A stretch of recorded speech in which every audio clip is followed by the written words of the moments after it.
Masih kita ingat tempo hari, kalau nggak salah 2 kali pernah ya, terciduk mobil Presiden Prabowo tanpa pengawalan yang ketat kayak barusan, nggak biasa aja gitu.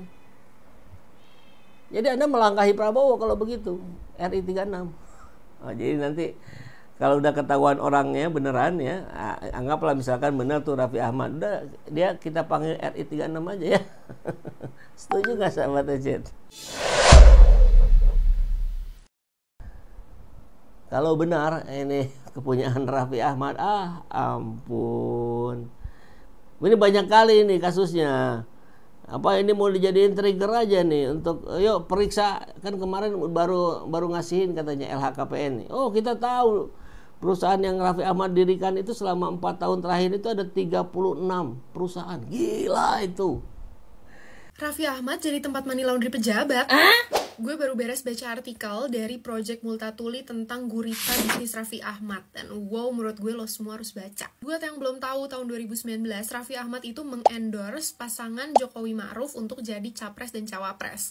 Dan selama kepemimpinan Jokowi di 5 tahun terakhir, Raffi Ahmad itu salah satu influencer rezim yang paling terkenal. Zaman Covid, kereta cepat, sampai IKN. Gak lupa juga awal tahun ini di Pilpres 2024, Doi jadi tokoh penting dari Joget Gemoy. Di artikel ini tuh dijelasin bahwa Raffi Ahmad bikin seenggaknya 35 PT di periode keduanya Jokowi, yaitu 2020 sampai 2024.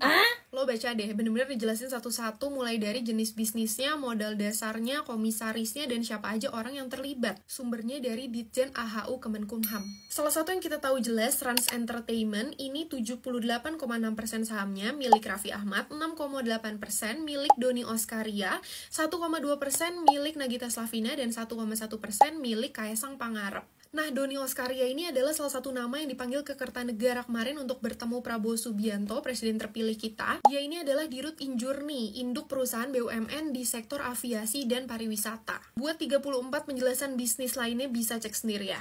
Menurut artikel, kongsi bisnis Raffi Ahmad ini terafiliasi dengan paling enggak 17 PEP atau politically exposed person, orang yang pernah atau sedang menjadi pejabat publik. Bisa lihat di infografis ini ya, beberapa diantaranya ada kedua anaknya Jokowi, Kaesang dan juga Gibran. Terus juga ada menteri, ada anak menteri, petinggi perusahaan BUMN, ada bos nikel, bos batu bara. Koneksi bisnis-bisnis Raffi Ahmad yang menggurita dengan para penguasa ini menciptakan peluang money laundry atau pencucian uang. Buat yang nggak tahu, money laundry itu adalah proses di mana uang yang didapetin dengan cara yang haram, misalnya korupsi, itu dicuci, dibersihkan supaya terlihat legal dan sah. Salah satu cara nyuci uang yang paling umum adalah lewat perusahaan-perusahaan bodong dan bikin transaksi bisnis di sana. Dengan punya banyak perusahaan, uang tuh bisa dibikin muter-muter di antara entitas bisnis, dan ini bikin asal-usulnya jadi makin sulit untuk dilacak. Dan money laundry itu melanggar hukum ya, bisa dipenjara maksimal 15 tahun atau didenda paling banyak 15 miliar. Karena kalau emang uangnya hasil kerja keras, ngapain dicuci?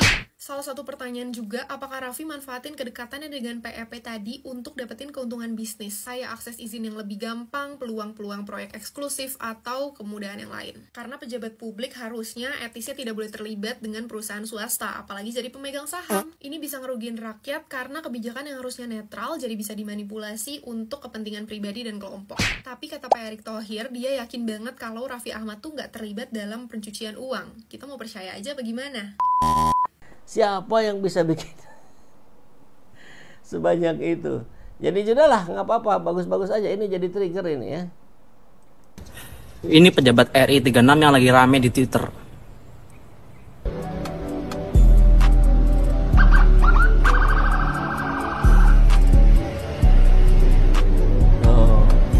Detik-detiknya nih. Iya.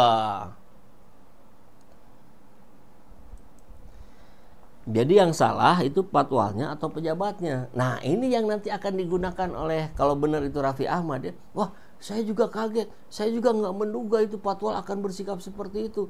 Padahal saya tidak berharap. Nah, baguslah ya pertanyaannya. Itu kira-kira nanti akan begitu. Tapi kalau sudah diinfokan sejak awal, bahkan penggunaan patwa pun ini tidak perlu. Plat nomor RI 36 itu yang ugal-ugalan gitu ya. Wah, menerobos kemacetan Jakarta. Kemarin saya di Jakarta ya sudah terima saja, macet ya macet sudah. Siapa kita? Rakyat jelata. Tapi Kalau orang hebat ya begitu, barangkali dia harus bisa menerobos. Padahal aturannya tidak boleh tetap ya.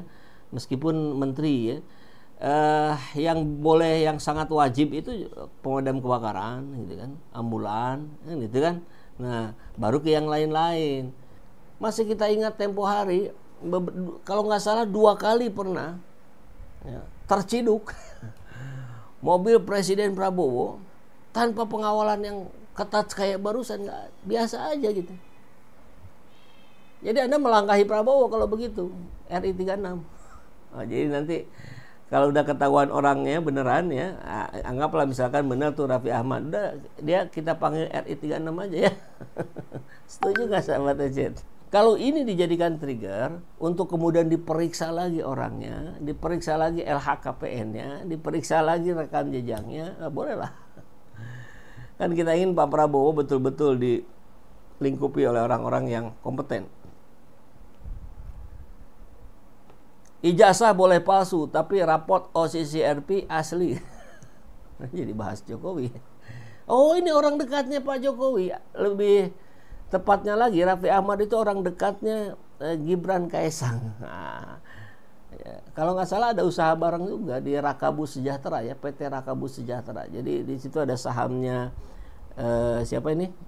Raffi Ahmad, ada juga sahamnya Rakabu ya, Rakabuming Raka. Oke, apalagi nih ya kabarnya, kita lihat. Gak heran sih RI 36 ini si Laundry Ahmad. Tuh kan laundry lagi. Emang dia punya usaha laundry ya? Atau laundry yang gimana? Gue list nih beberapa plat nomor menteri. Tuh, ini inget-inget nih. RI 15 Tito, RI 23.7 Agus Yusril 23.7 Agus Andrianto, wakil menteri kali ya. Kalau udah ada titiknya. 24.8 Bahlil kan bukan wakil menteri. Nggak tahu, saya bingung. Caimin 25. Oke, langsung aja nih ya ke bawah nih ya. RI 34, RI 35 Seskap, RI 36 Raffi Ahmad. Jadi kalau mengikuti ke informasi ini ya benar, RI 36 itu ya RA Raffi Ahmad. Gitu ya. Aduh, utusan khusus nih kok. Kayaknya Pak Prabowo bukan pilihan Pak Prabowo, kayaknya ya, pilihan Jokowi itu. Karena kan kita tahu itu orang-orang dekatnya Jokowi soalnya ya. Ya baguslah nih info dari RMOL lagi nih. KPK sisir harta kekayaan Raffi Ahmad. Oke, sip. Ini jadi informasi awal ya. Utusan khusus Presiden bidang pembinaan generasi muda dan pekerja seni Raffi Ahmad mengaku telah menyampaikan laporan harta kekayaan penyelenggara negara LHKPN kepada Komisi Pemberantasan Korupsi. Nanti kita bisa cek, karena itu bisa dicek oleh umum ya. Cek masuk akal nggak? Soalnya kan ada pejabat tuh yang punya apa ya, helikopter gitu, nggak ada tuh di LHKPN. Atau mungkin helikopternya di atas namakan anaknya atau cucunya. Yang bisa diatur yang begitu-begitu cincai. Jubir KPK Budi Prasetyo mengatakan laporan yang diserahkan masih melalui tahapan verifikasi oleh tim LHKPN untuk memastikan keseluruhan aset yang dimiliki Raffi telah dilaporkan ke dalam LHKPN. Sip, bagus. Karena banyak laporan LHKPN yang sudah selesai, dianggap selesai, ya, ternyata itu nggak masuk akal. Misal Alphard misalkan ya, harganya berapa waktu itu ya, 45 juta misal ini kan. Nah itu kan nggak masuk akal gitu. Jangan dibiarin yang begitu-begitu. Sebekas-bekasnya Alphard nggak mungkin segitu gitu kan. Oke, bagus lah ya. Kita mulai bersih-bersih, mulai dari yang terdekat, mulai dari lingkar dekatnya. Kalau kata Agim itu kan, perubahan itu kita harus mulai dari diri sendiri, dari yang terkecil, mulai saat ini gitu kan. Jadi dari diri sendiri Pak Prabowo, kemudian dari lingkar terdekatnya para utusan presiden, penasehat, menteri, ya gitulah. Ayo kita dukung, kita harus dukung.